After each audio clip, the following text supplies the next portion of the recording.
I've lived in New Jersey my entire life. I've been a fiction writer, actor, playwright, blogger, gourmet chef, home renovator, event planner, landscape architect, and decorator.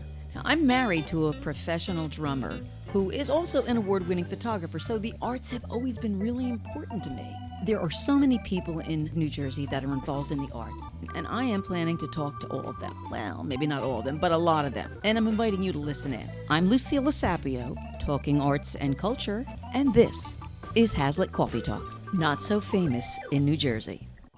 My guest today is Joe Malone, a truly unique character. Joe describes himself as an actor who is also a screenwriter, a DIY filmmaker, a singer, and beyond. My conversation with Joe goes in 1,000 different directions, from cannabis to cancel culture, to serial killers, to ageism and sexism, even bedwetting and British TV. I think you're going to enjoy this conversation as much as I did. So I'm here today with Joe Malone. Hello, Joe. Hello. So I know you worked for quite a while as an actor, so let's start by talking about your acting career. You know, I started acting my junior year in high school at Leonia High School. They were casting for the play The Mouse That Roared. I think I got one of the leads, but I had no interest in acting yet. I didn't know anything. So I'm like, I'm not going to do the lead. It sounded nerve-wracking, first of all. So I'm like, I'll take a smaller role of like Will Tatum or whatever. So I was supposed to just kind of come on stage at one point and do something very simple. But I Rapunzeled on stage and got a huge laugh from the audience. And it sounds corny, but I was hooked. It was like, it just kind of went off in my head, like, this is what I want to do. You kind of got addicted to that rush of adrenaline, right, of the audience responding to you. Right. And I thought I could do it well. Like, even though I was just hamming it up, I learned later as an actor I did what you're not supposed to do, right? Yeah. Anyway, so that's where I started, and then I was acting. At first I went to USC, University of Southern California, for one semester. I didn't last long there, but I did a little acting there. Then I came to NYU, and I started acting. I got a lead right away. I was in The Mad Woman of Chaillot. I was in Skin of Our Teeth. So then now I'm acting proper, and also at NYU there's all these student films, this and that. I always dislike the audition process. Does any actor like the audition process? Well, right, but I have, and I'm sure a lot of actors are like this too, maybe most, but I have like pre-social kind of anxieties. I then went to California right after college. And at first, again, I got a play called Testing Negative. So I did that, and I got a good agency called Progressive Artists, which at the time were the agency of record for Mickey Rourke. What happens is initially they send you out on a flurry of calls. Yeah. Again, I was nervous during the audition process. I always had low self-esteem with that. I sucked. I did so bad there, and it hurt my feelings. They didn't drop me, but they stopped sending me out. They didn't push you, yeah. Really quickly. Like a flurry the first 2 weeks, and then that was it. And then they did drop me. I didn't know what I was going to do, but I remember that I had made my own movies at NYU and cast myself. So after the California thing, I came back to New York. And so I already started this kind of, now I call it DIY. And so that's when I started to go down that road. You wrote screenplays? Eventually I did. I have written 2 feature film screenplays. The initial stuff, the movies, were short films. And the first thing I did, which is also DIY, but it's not quite acting, is I started with my friend something called Chowtime Video Review on public access television in Manhattan. Mm-hmm. And it's where we reviewed movies. But we did it with a comedic little stamp. We'd have some sketches like Saturday Night Live or Second City. But then basically, yes, I wrote a screenplay called The Man and decided to film it myself on what was then the top end analog high 8. Woo! Well, I don't know. People it still shred me, meaning put me down or bust my chops, or certainly until recently, because a lot of times they're like, well, why are you doing this? I guess you like doing this, right? Because I've had almost no audience, Although eventually now I kind of have an audience a little bit because I made a documentary called First Call about people who drink in Manhattan in the morning. That was a black and white feature film documentary. And for some reason that suddenly got popular on YouTube years later, a little bit. Like it's got 755,000 views. I have 2,000 subscribers. It's all because of this. Now, you said one of your favorite quotes was, I make movies that no one sees Right. and music that no one listens to. Right. So how do you remain gratified if that's in fact true? Well, the irony is it's slightly not as true now because when I said that, I had like 50 subscribers, you know? I mean, I'm realistic. No one knows who I am still. It's just one movie. Now, you and I we're alike in a lot of different ways. We're both creative. We're both actors, writers. But we have something about us that's maybe a little uncomfortable. If you don't want to talk about it. I like honesty. Okay. Bedwetting. Oh, shit. All right, what the heck? We were both bedwetters. Yeah, okay. I am admitting I that. can't remember. I guess I already admitted that. You did. Yeah. We shared that. Good for you. That was I an mean, intimate I'm thing glad that for we you. shared. Yeah. Yes, it's true. Till my first month of my 14th birthday. So, do you think that problem impacted the rest of your life, or what impact did it have on the rest of your life? If anything, I think it empowered me. So there was a TV movie called The Loneliest Runner. Michael Landon. Michael Landon? Okay. Right. He was a bedwetter, and he was very outspoken about it. So he did this TV movie, which is about him. His mom used to hang out the wet sheets. Every time he'd wet his bed, everybody could see it. everyone on the school bus. So he had to learn to run home and beat the bus. My parents were so not like that. They were very permissive and cool. So I felt empowered because, A, I do sleepovers anyway. And I'd be a little manipulative. Like, I'd switch my wet sheets with my friend's younger brother.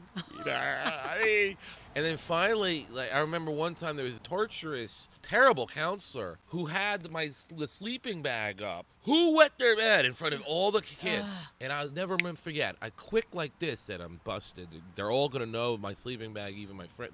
So I go, that was me. You scared the crap out of us last night pretending to be a bear because they were shaking on the thing pretending to be a bear. And everyone started laughing, but not at me. Yeah. Because they were all scared of the bear, too. Yeah. So I remember I flipped that, like from pure abuse. So you learned how to overcome. Right. So it empowered me. But you outed yourself, too. True. I haven't told other people this. So Oh. I'm outing myself here. I actually feel like I had PTSD for years. Because I got to say, up until just a couple of years ago, whenever I went to the bathroom, I had to go, am I sleeping? Am I awake? When did you stop? Probably about the same time as you, about First 14, one. 15, yeah. Okay. Were your parents mean about it? My parents weren't mean about it, but, it was embarrassing. My mother would be upset about it, and I had a rubber sheet under the regular sheet, and I would, bribe my sister not to tell my mother if I did. You weren't with boys yet, right? Like sleeping over or no. making, No, At 14? that age, right? Well, I don't know. Not a sleepover. What do you think, I'm a slut? Hey, you. Let's get back to acting. Now that you've traumatized now that me, I've I think traumatized you. What are some of your favorite movies? The Let me ask you this way. Graduate. Your favorite movies that you would like to have that part in one of those movies? Oh, yeah, sure. So The Graduate? Yeah, that was a big one because of Benjamin Braddock, that idea of coming of age and not knowing what you're going to do, being very passive aggressive, but looking for a passion I just love that movie. Mike Nichols is phenomenally directed. The soundtrack, first time ever that they used like rock and roll. Right, not like made up music. Yeah. Now we're used to that, but that might have been the first film. Saturday Night Fever. Again, an underrated movie. To me, that's like a Greek tragedy. He wants to make it in Manhattan. He likes the girlfriend, get away from where he grew up. He's bigger than that. Anyway, I love that movie. And the music and the star-making performance. Well, you know what I don't like about that movie? The female lead? No. This actually came out when disco was big. Whenever you have a movie about a time period or a genre that you were a part of, you know what's wrong with it. No, he was supposed to be this incredible dancer, and it's like, he's not. Right. Not by the standards at that time. Right. I don't know if movies aren't meant to capture the reality of the time. Documentaries are. But I see your point. So we have The Graduate.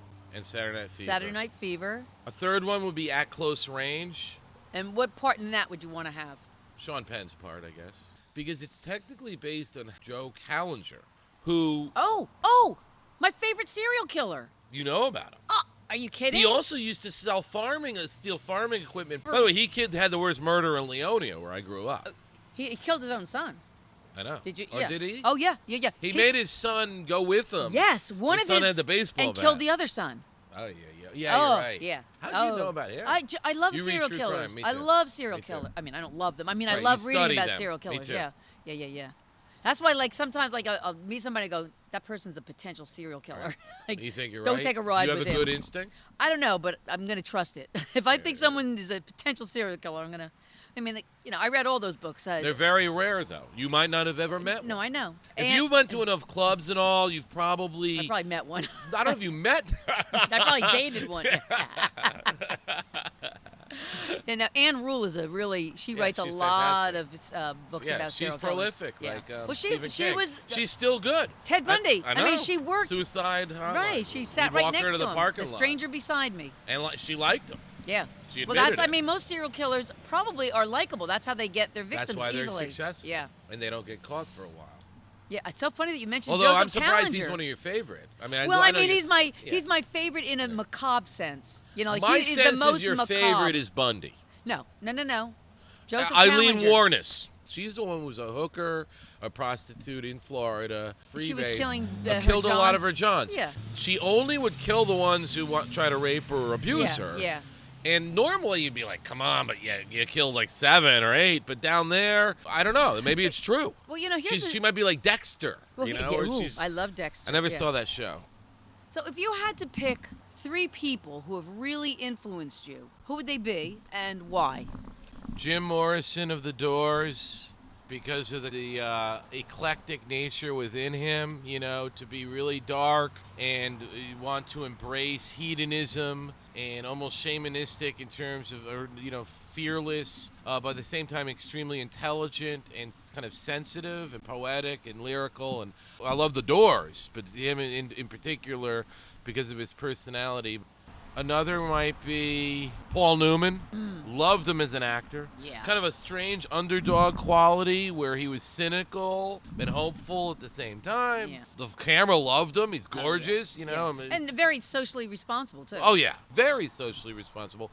Managed to stay married in Hollywood for all those years. They stayed together. He lived outside of Hollywood in Connecticut. And he lived a nice long time. And you get props for this. I don't want to sound shallow, but he managed to be gorgeous the whole time. Yeah. But even at 80. People say that women age poorly, but when I look around now, I'm having my 50th class reunion. Wow. Some of the guys are like scary looking. I'm not kidding you. But more of the women look good than men. Right. I used to think Omar Sharif, gorgeous. He did not age Right. well at all. The media in Hollywood are very Right. tough on women. First of all, even a woman with white hair or gray hair, it's like, yeah. So a lot of that is just the kind of sexism, or maybe you'd call it ageism. Do you watch a lot of English or Australian television? I don't. My wife, Patty, does. If you start watching them, you'll notice all of the actors and actresses aren't gorgeous. Good. In That's our real life. in our television, in our movies, Yeah. everybody I hate that. is beautiful. Oh, yeah, you know, yeah. the movie The Help. Yeah. The main character in that is not supposed to be attractive, and they picked this gorgeous actress to play her. I'm Who, like, do you know? I don't even remember. The whole point is that she's not very attractive, Right, and that's why her parents are pushing her to marry Pisses me off. whomever because Right. they figure she's never going to find a husband. She's beautiful. If that movie was made in England, she would have had no chin. She would have had She might be close-set sexy. eyes. Yeah. Right. No, but even not sexy. I'm Yeah, telling you, British and Australians and probably Europeans in agree. general will take actors simply for their skill, not because they look gorgeous. Right. I agree with you. You watch something that's made here. Everybody is incredibly pretty. And that messes the men and people the up women. because then Yeah. the women watching it are the young girls or Yeah, the you teenagers. figure that's like, normal. you What's have wrong to- with me? Yeah. I remember the movie Dogfight with River Phoenix and Lily Taylor. I don't know Mm-hmm. if you know her as an actress, but the whole point was guys pick the ugliest women before going away in the army and to go to this ball. And the girls are all happy they're going to a ball, but the idea is the winner brings the ugliest broad. girl, yeah. And guess what? In Hollywood, they had Lily Taylor play she's pretty. Yeah. So even when they're going for what physically would be a dog, they have to cast someone who's Somebody that's actually pretty, you yeah. know. I agree with you. And I feel that women do, in this sense, you guys get a harder curveball than us. Yeah. Well, like even if you look at, and I do this now, I can't help it. And I'm a feminist, blah, blah, blah. Oh, you are? Of course. You watch a movie, and then you watch the credits, and if you can find 5 female names in there, they're probably costumes. Well, that's changing, though. Now Casting, they're all yeah. directors. I Well, mean, right now, it's not a all. year ago. Yeah. They're probably women of color directors. Right. You always see all the key grip, the photographer, everything.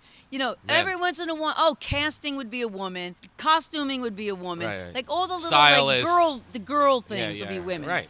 yes, we're used to it. Doesn't mean we like it. And doesn't mean it's fair. Right. You'd imagine there'd be 50-50 directors Right. and 50-50 stories. Right. But there's not. Right. Although that seems to be changing. Well, although it's changing, changing but it's in a not. weird way. Yeah. And it seems to be along race lines plus male or female. Both women and minorities have been left out. True. Hopefully someday it'll be more of a blind eye and it'll be based on talent. But I understand there needs to be radical change to get there because of systematic racism, systematic sexism, even things people don't talk about much, systematic ageism. Someone like me, based on my age, and at the moment, because I happen to be a white guy, I mean, honestly. Come on. White guys still have it easier than everybody else in the world. I guess that's fair. No, but you're right.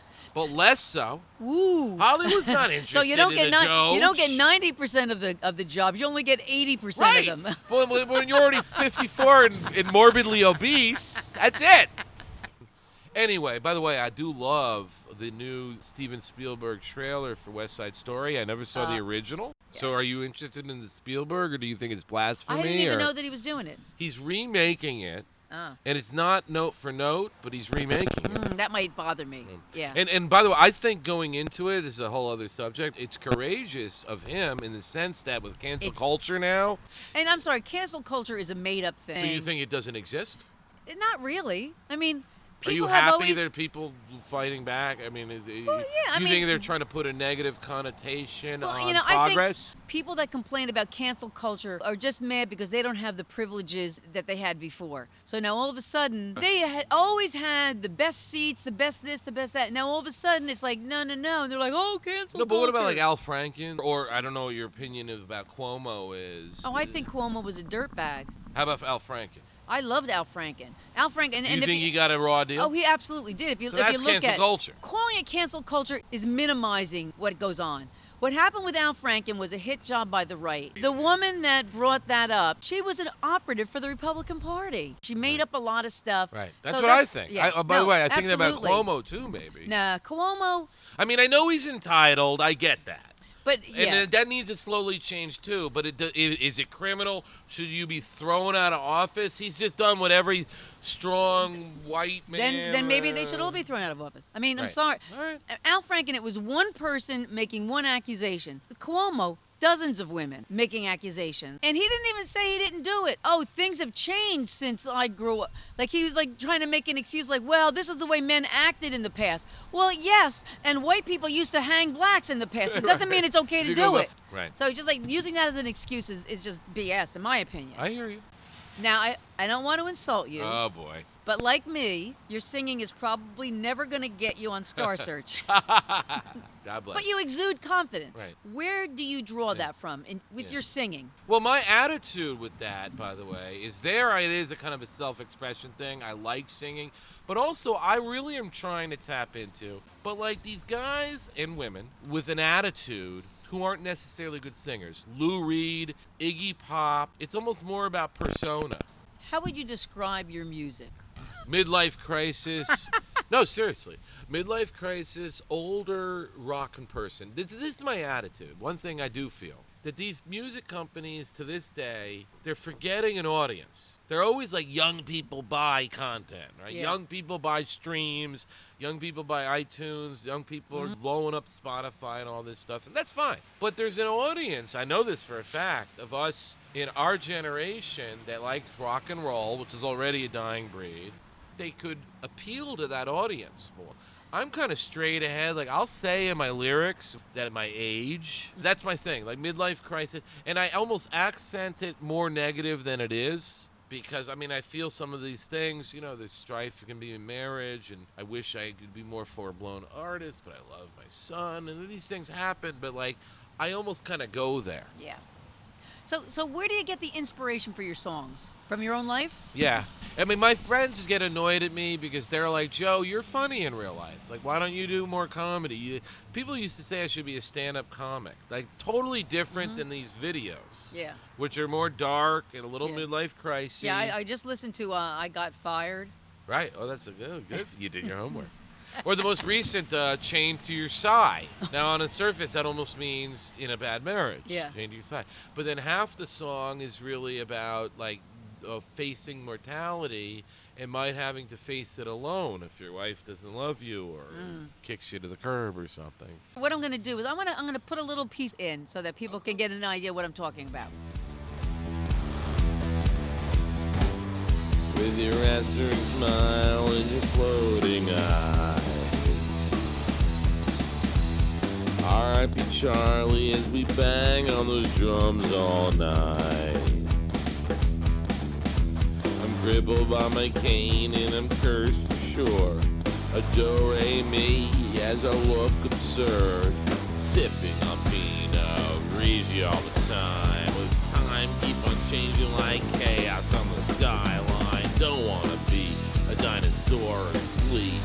I think the winds of mountain and youth, that's all for me, as they say, in all time. I tend to go to the dark side. I think with me, a lot of times the arts for me are cathartic. Because like in real life, I'm more funny and this and that, but then I want to do bent.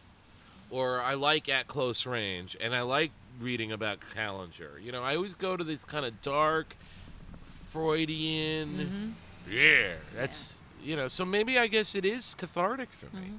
So this is going to be our last question, Joe. No. What things do you still want to do? Just almost about everything. That's another lyric in that last song, Chained to Your Size. I say something like, I prefer the mountain and winds of youth. That's my bag. Like, I want to do everything. I want to dance. Why can't I dance? Because I'm heavy. Chris Farley danced.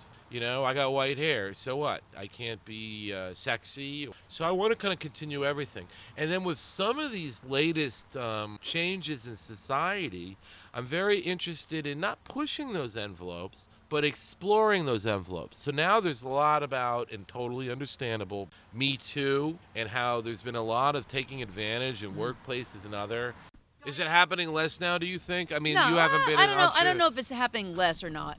I think people are more aware of it. Guys are complaining more that they can't get away with things that they used to get away with. Does that mean they do it less, or...? I don't know. I think maybe they're doing it less because they're afraid of losing their jobs. So that's good. Right, but that would be like the only reason. They're not like kind of having a... I think maybe some people are going epiphany. like, wow, I didn't even know. Yeah, I think some some. may have an epiphany over that. But Joe, thank you. Thank you. That was awesome. Thank you very much. I love the arts, and I love to talk, and that's why I'm talking to local artists. And if you like listening, then subscribe to my podcast. You can do it on this page, on iTunes, or anywhere you get podcasts. I'm Lucilla Sapio, and this is Hazlitt Coffee Talk.